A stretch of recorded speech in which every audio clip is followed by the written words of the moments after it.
Routine స్టోరీని కూడా సగం తీసుకుని దాన్ని 3 గంటల సినిమా తీసాడు అంతే. ఏం లేదు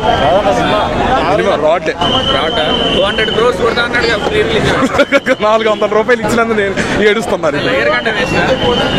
అంటే లైగర్లో మరీ ఏముండదు దీంట్లో. ఇంకా ఏదో సినిమా వెళ్తుంది, ఎవరే మళ్ళీ ఇదేనా జరుగుతుంది, ఇదేనా జరిగిద్ది.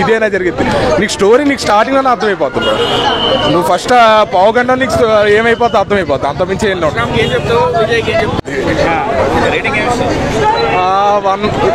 1 బ్రో, మ్యాక్సిమం 1. నాకైతే అన్యాయం అనిపించింది. నాకైతే లేదు బ్రో. దిల్ రాజు అంటే ఎలా ఉంటుంది అనుకున్నాను, సినిమా అలాగే ఉంది. రొటీనే, ఇంకా రొటీన్ ఫ్యామిలీ స్టోరీ.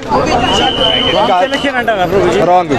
అందులో స్టోరీ ఏముందో నాకు కూడా అర్థమైతలేదు. నాకు 200 కోట్లు కొడతా అన్నాడు కదా, ఏంటో మరి.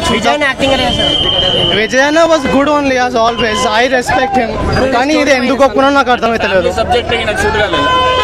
అసలు ఫ్యామిలీ సబ్జెక్ట్ అని కూడా చెప్పలేము, ఏదో సైకోటిక్ గా ఉంది సినిమా. స్టోరీ మైనస్ అన్న. అసలు story if you ask me now summarise చేయమని చెప్తే ఏం చెప్పాలో నాకు తెలియదు. అసలు స్టోరీ లేదు సినిమాలో. ఏం నచ్చలేదు అసలు ఏది వచ్చలేదు. సాంగ్స్ ఒకటే బాగున్నాయి సినిమాలో. నేను అట్లీస్ట్ కొంచెం డీసెంట్ ఫ్యామిలీ ఎంటర్టైనర్ అనుకున్నా, ఏం లేదు సినిమాలో. సరే నేను వెళ్ళాలి భయ్యా. సెట్ అయ్యాడు అన్నట్టు అనిపిస్తుంది విజయ్ దేవరకొండ చూస్తుంటే. ఫ్యామిలీ కంపల్సరీ చూడాల్సిన movie. Sorry, Vijay performance crazy ఉంది.